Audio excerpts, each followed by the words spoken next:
Well, over on the Manoa campus, thousands heard the BCS announcement live at the Stan Sheriff Center, and that's where we now go live and hear from KITV's Jody Leong. Jody.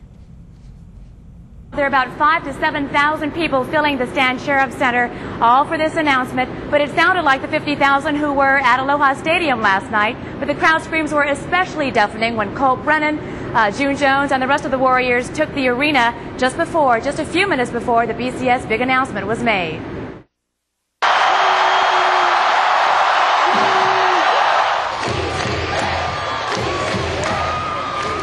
The fans chanted BCS and cheered and screamed so loudly with such joy it sounded like 1 million people.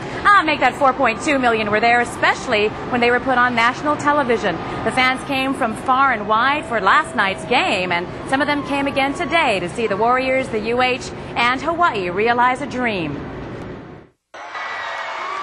24 years, I've even been going when Von Appen lost every game. Every game I was there faithfully. And I'm still there. I'm going to go to the BCS. Local guys, you know what I mean? Playing beat the big time. It's the best in a long time. Oh, awesome. You know, we've come a long way, and I'm just so proud of Hawaii and everybody. Now, Warrior Mania is off the charts today. Everywhere we turned, fans were celebrating and just basking in the glory of this huge victory. A long line of Warrior fans snaked outside the Ward Center's Rainbow Teak about an hour before the 10 a.m. opening. Cindy Osaki was first in line. I'm just grabbing whatever they have. I need a large. Fans gobbled up piles of jerseys and the WAC champion T-shirts, even though that was last week's news. They came from Kailua to Kona to fight the crowds for a piece of UH history. I thought it was going to be empty. It's 10 o'clock on a Sunday. It's crazy, look. Kona resident Henry Chi proudly showed us his WAC champion shirt, which he got after someone waited 4 hours to purchase it last week. Elsewhere, Warrior fans read the headlines and savored the victory. It doesn't get any better than that. At first, it was kind of like the worst nightmare that you can also even think about. And we still have not played 10 minutes of the opening quarter. And next thing you know, 21 points and a 0, right? And half the people went to the other room and started playing poker because they couldn't handle it.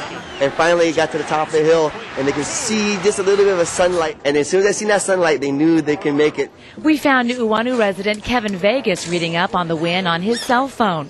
He was stuck at an airport in Los Angeles during the game, his flight delayed. Yeah, there were a few Hawaii people coming back as well, and we were all standing waiting for the flight to board, going back and forth from the TV to the gate. But no matter where they were during the game or after, Warrior fans agree.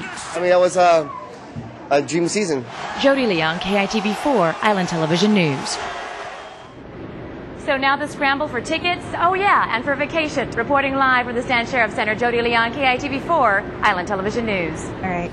Hard to not get excited about all this. Thanks, Jody. Now, if you plan to pack your bags and see the Warriors play in New Orleans, you may already find yourself on a waiting list. We checked Panda Travel's website this afternoon and looked under the sports packages section. They have information posted for fans who had anticipated going to a BCS game even before this afternoon's official announcement. And it looks like you have to get your name on a list. Again, the Warriors are heading to New Orleans to play in the Sugar Bowl. And tonight is the Warrior football banquet hosted by our own Robert K. Kaula. We'll have a crew at the Sheraton this evening, and we'll have that story for you tonight at 10.